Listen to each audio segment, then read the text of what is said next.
गोड्डा विधायक सह झारखंड सरकार में मंत्री संजय प्रसाद यादव की जीत की असली आर्किटेक्ट कल्पना यादव, जिनकी एक ललकार ने कमरे में कैद एक व्यक्ति को नेता बना दिया। आज महिला दिवस पर एक विशेष कहानी। हारे हुए नेता के कदम जब राजनीति से पीछे हटने लगे थे और हार की हताश ने जब भविष्य पर सवाल खड़े कर दिए थे, तब एक महिला की जिद ने न केवल उन्हें फिर से खड़ा किया, बल्कि पहले विधायक और फिर झारखंड सरकार में मंत्री पद तक पहुंचाने का रास्ता तैयार किया। आज अंतर्राष्ट्रीय महिला दिवस के अवसर पर गोड्डा की राजनीति के इस सबसे बड़े संघर्ष और कल्पना यादव की ऐतिहासिक भूमिका की कहानी को समझना जरूरी है। भारतीय राजनीति के पलक पर जब भी किसी सफल राजनेता की गाथा लिखी जाती है तो अक्सर सुर्खियों में उस व्यक्ति का नाम होता है जो मंच पर जनता को संबोधित कर रहा होता है। लेकिन जब सफलता की नींव में जिस महिला का त्याग, धैर्य और अटूट राजनीतिक अनुभव होता है, उसकी चर्चा अक्सर कम हो पाती है। आज झारखंड सरकार के मंत्री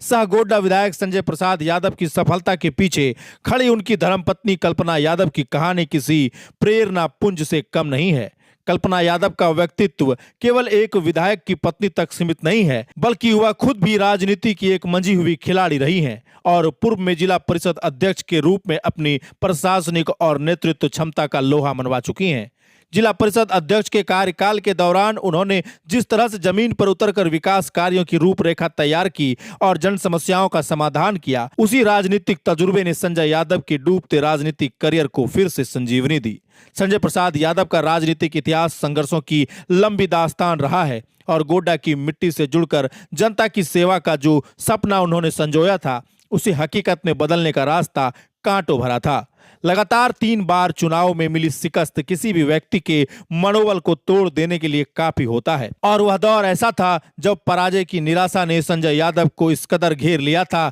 कि उन्होंने खुद को 1 महीने तक कमरे में कैद कर लिया था। राजनीति के मैदान में लगातार 3 बार हार का सामना करने के बाद व्यक्ति सार्वजनिक जीवन से संन्यास लेने का मन बना लेता है, लेकिन यहीं से पूर्व जिला परिषद अध्यक्ष कल्पना यादव की वह ऐतिहासिक भूमिका शुरू होती है जिसने गोड्डा की सियासत की दिशा बदल दी। उन्होंने बंद कमरे के बाहर खड़ी होकर हार मान चुके अपने पति को वह साहस दिया जिसकी जरूरत उस वक्त एक सेनापति को थी। उन्होंने अपने राजनीतिक अनुभव के दम पर स्पष्ट शब्दों में कहा था कि या तो फिर से उठिए और जनता के बीच जाकर अपने हक की लड़ाई लड़िए, या फिर आज ही प्रेस कॉन्फ्रेंस बुलाकर राजनीति से संन्यास का ऐलान कर दीजिए। यह एक अनुभवी महिला का दृढ़ संकल्प ही था जिसने संजय यादव के भीतर फिर से वही ऊर्जा भर दी जो उन्हें एक जननायक बनाने के लिए आवश्यकता थी। कल्पना यादव ने केवल शब्दों से ही नहीं उन्हें प्रेरित किया, बल्कि वह खुद भी रणभूमि में उतर गईं और 2024 के विधानसभा चुनाव के दौरान उनकी सक्रियता का आलम यह था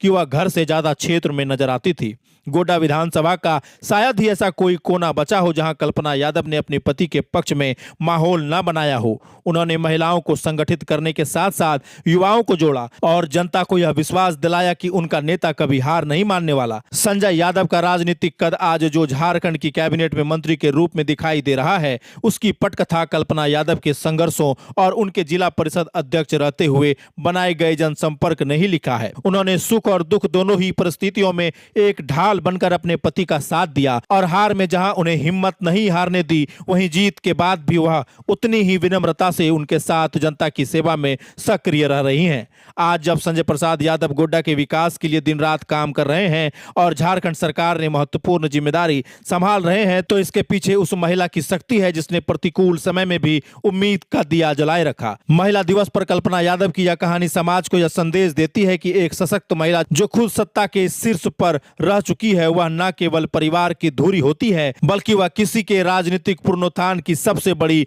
वाहक भी हो सकती है। संजय यादव की ऐतिहासिक जीत और उनके वर्तमान राजनीतिक रसूख में कल्पना यादव का योगदान अक्षुण्ण है और वह उस नारी शक्ति का प्रतीक है जिन्होंने हार के मलबे से जीत का महल खड़ा किया है। गोड्डा की जनता और राजनीतिक के गलियारों में आज उनकी इस जीवटता और समर्पण की खूब चर्चा हो रही है, जो भविष्य की महिला नेतृत्व के लिए भी एक बड़ी मिसाल है।